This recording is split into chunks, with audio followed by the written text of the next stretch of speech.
We welcome Reid. Reid Walley will present his 8th speech. Is it your 8th? Okay, it's your 8th speech. It's get comfortable with your visual aids as well. And his speech will be 5 to 7 minutes. And the title of his speech tonight is How You React Is Your Life. So please help me welcome Reid Walley.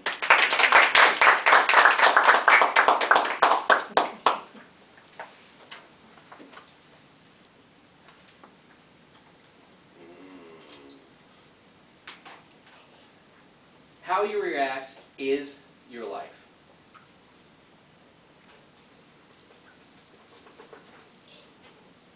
This is my dear friend Scott Frost. And on October 10th last year, he got into a horrible bike accident and had a spinal injury and was paralyzed from the neck down. And the surgeons did everything they could, and the doctor came in after the surgery was done and he looked Scott right in the eye. And he said, I've done everything I can, it's up to you now. It's up to you for your body to heal properly, and just as importantly, it is up to you to have the right attitude. I was impressed that the surgeon mentioned having to have an attitude that was positive and mental from the inside.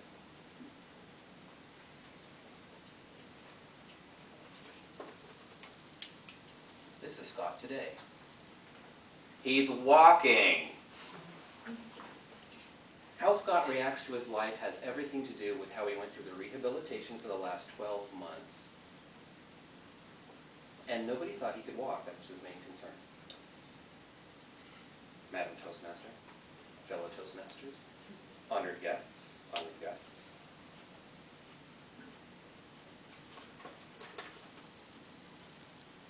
You can have a crappy life.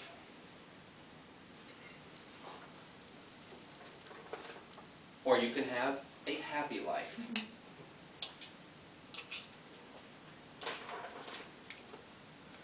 How you react is your life.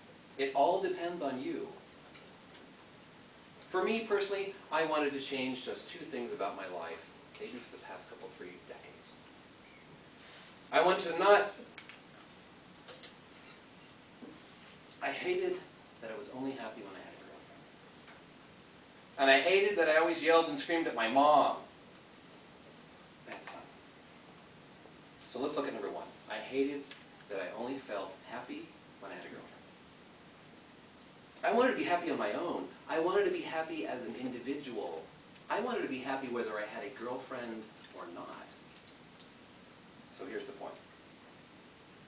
Do things that make somebody else happy. Do things that make somebody else successful without worrying about it becoming romantic. Hillary Sheevy was the first woman that I fell in love with, and I purposefully decided not to have a relationship that was romantic. I decided instead to have a relationship that was helpful.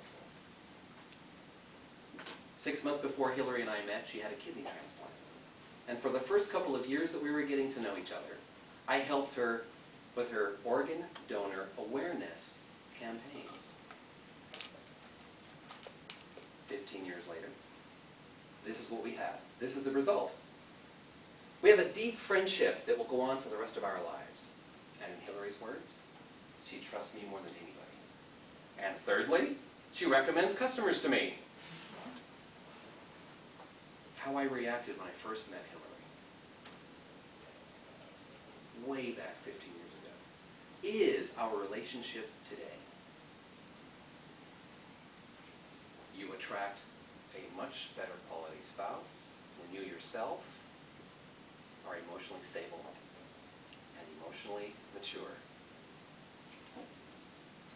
The second thing I really wanted to change about my life, I hated when I would yell and scream at my mom when she would say something mean to me. And here's the point. I cannot force my mom to be happy as much as I've tried. Thanksgiving 2007. My mom's been negative all day long at the Thanksgiving dinner table of all places. And I'm driving her to meet my brother down the street to get coffee, and I just blow up. I yell and I scream in the car as loud as I can. Why do you have to be so negative? And I drop her off at my brother's, and I get back to my car, and I grab the steering wheel like I'm going to break it, and I go tearing back over the hill to Reno at 95 miles an hour the entire way. And I get back to Reno, and I run down the stairs at Hillary's place, and I go to the basement, and I see her, and I said, I yelled and screamed at my mom for 5 straight minutes. I was so frustrated. And Hillary turned to me out of the corner of her eye, and she said, you can't yell at your mom.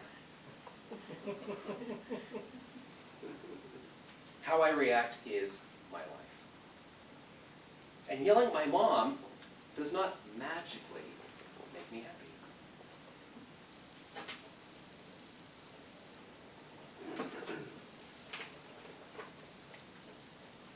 Because yelling and screaming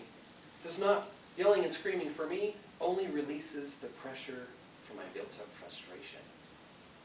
This is the relationship I have with my mom, a hot, boiling, screaming, exploding kettle, when I let the frustration get to me and I explode. Pressure, explode. Pressure, explode. But the process never makes either one of us actually happy. Duh. The truth is, I did not want to be frustrated by anything my mother did in the first place. I just wanted to be happy, regardless of what my mother said or did or how she behaved in public. Very embarrassing. I wanted to get over all of that, so here's what I've been doing.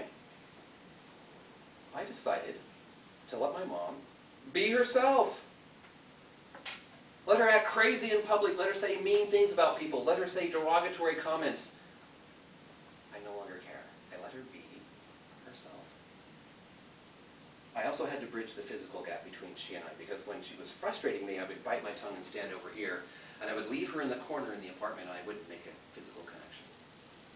What I do now is I give my mom a back rub. That's my physical approach. Happiness requires behavior. I have to bridge that gap. And I look at my mom right in the eyes, because I never really did that before.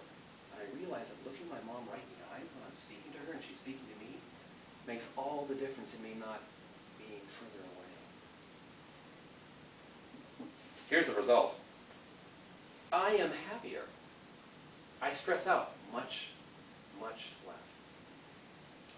I feel much less frustrated. How I react is my life. And very importantly with my mom. Here's the takeaway. Here's the takeaway. Do 2 things. Do things that make people happy, will make people successful, without having to turn it into something romantic, if that's how you feel about them. We cannot force our parents to be happy. I've tried. I've yelled. I've screamed. How you react is your family.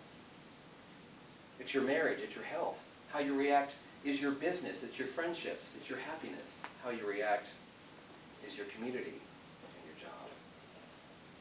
How you react is your life. Madam Toastmaster.